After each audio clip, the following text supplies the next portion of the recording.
My name's Chloë Sevigny, and I'm directing the untitled Carmen Lynch project here in Portland, Oregon. And it stars a comedienne called Carmen Lynch, who I discovered. Well, I can't claim I discovered her, but I was interested in making a short film that was kind of about process and about being a woman and about celebrity and ego and a lot of things.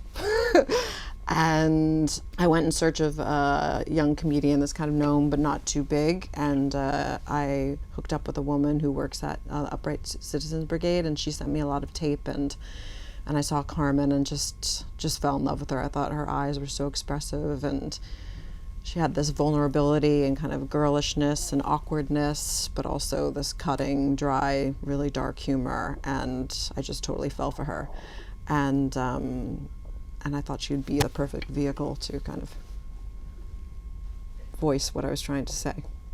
I chose to shoot in Portland because I've spent a lot of time here over the years on different films and just hanging out with friends that lived here and were from here. And I think there's a great history of film from here, all of the Gus Van Sant films, like My Own Private Idaho, which our brilliant cinematographer Eric Edwards shot, was shot here. And when I saw that in high school, it had such an impact on me. I actually remember my art school teacher, who was the first gay man I ever knew. I said, "Oh, I'm going to go see My Own Private Idaho," and he's like, "Oh, it's too sophisticated for you. You can't." And really hurt my feelings because I felt like we had a really good relationship, and he was like my favorite thing at school and the only like reason to go to school even. And so it was very complicated for him to say that to me. And then I went back again and again and again and saw it in the cinema like several times, and just had a big impact on me and my life and what kind of stories you could tell in cinema and just the beauty and grittiness. You know, I think that like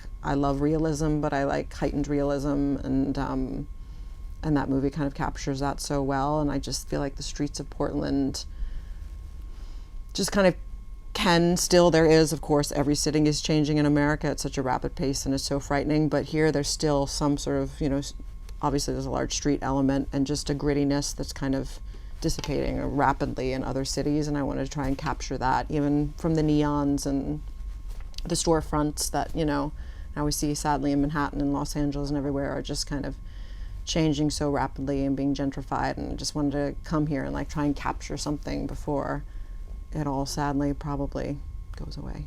Yeah, I think the short is about, the love of the craft, the love of the art, the repetition of it. And like, for instance, when I'm on location, I'm on set, it's glorious, and that's why I wanted Carmen, when she's on stage, to be in all her glory and really enjoying it and having fun. And then you like walk out, and same with me, like when you leave set, if you're not close with any of the other actors, and maybe you are, but it is a really lonely existence and a lot of eating alone and walking around alone. So I want a big,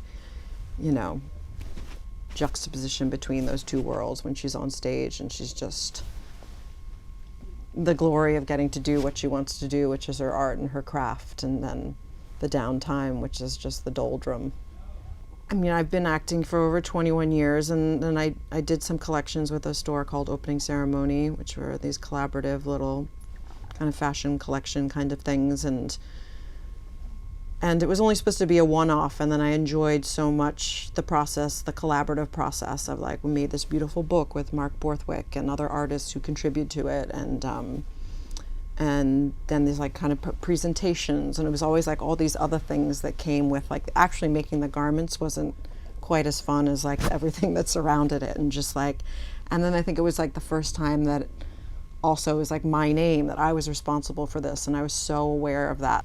It made me feel like a stronger person, and like I could achieve things that maybe I didn't think that I could. And I'd always wanted to do film, but I think I was really frightened by the process, especially like the communication is involved and getting people on board and raising financing and everything that like that. It just seems like such a difficult process. But I made a short film called Kitty, and I just fell in love. I fell in love with making movies, with directing, with being behind the camera, with, creating these books to get people involved, the vision, mood boards and things like that. And and bringing it to fruition, and working with all these different artists, and from the titles designer to the sound designer to, you know, everyone, so especially the cinematographer. So I think it just, yeah, it's just something that I love, something I've always wanted to do, but I was really intimidated by. And I've also worked with such an array of auteurs and like all these very strong filmmakers. I think the more I worked with filmmakers, the more frightened I almost became of the process. It almost seems like scarier to me. And I think I just turned 40 and was just like, I just want to do something for myself. And also aging on camera is, unfortunately, if I'm being honest, like not something I'm really looking forward to. So I just like to figure out something, and I think that film, yeah, is going to be it. I think I was 18, 19 when I appeared in the first Miu Miu campaign. It was like 95. I don't know, maybe my math's not right, but I mean, it was just like such an honor. And Ingrid Sishi, who was very close friends with Miuccia, had put me on the cover of Interview, and then Miuccia put me in the Miu Miu ads, and it was crazy. It was just like the beginning of my career and this whirlwind, and to have someone like Miuccia, who I had so much respect for and has created this incredible brand and is such a patron and such a believer in artists and the arts, and I don't know, it was really, I don't know what the word is. But it was great, and you know, shot by Jurgen, and I was really early in my career, and I think like it really meant a lot to me in the beginning to be recognized by someone like her, especially. And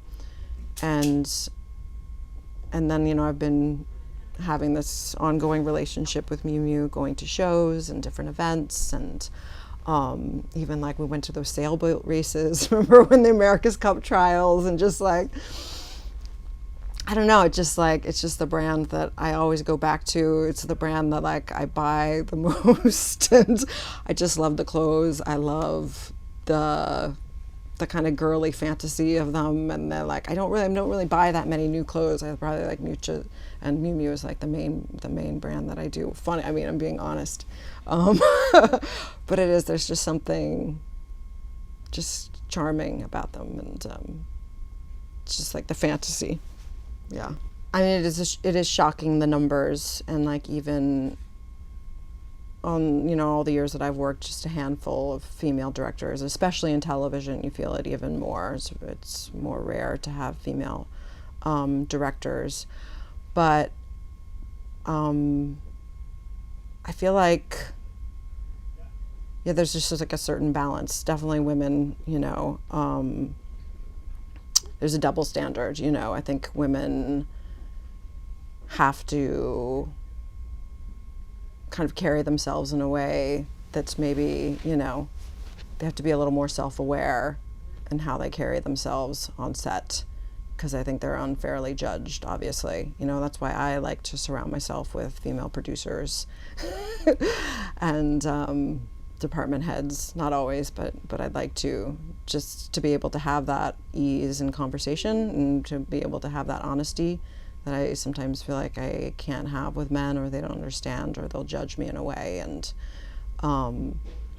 so it's really important to have someone close by that I can be honest with about how I'm feeling about things, or whatnot. And it's just easier for me to talk to women. There's none of that weird sexual chemistry, or you know, I mean, it's just like we're just straight up doing it and getting stuff done. But I think if you come into any project with like a competence and a vision that people believe in, you know, that people get excited. And, you know, that's what I've tried to do with my last project and with this one, is just come in with confidence and know what I want, and have a strong visual idea, and have a communication with, you know, everybody on the crew that's kind of easy, or try to have one. And I don't know, yeah. I don't know. I do feel like there is the conversation, the bigger conversation is great. And I was in Cannes last year and did this like variety women in film thing, and there was a male moderator, like, what are you doing here?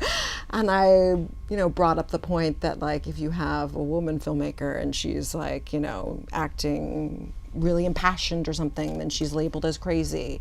But when a man does it, he's just a director, or he's an artist, or he's an auteur. And I felt like saying that in Cannes, where the auteur is so celebrated, was really important for me. And I was really hitting it home, because I knew it was going to have legs as clickbait, and hopefully would help to change some people's minds about, how they perceive women.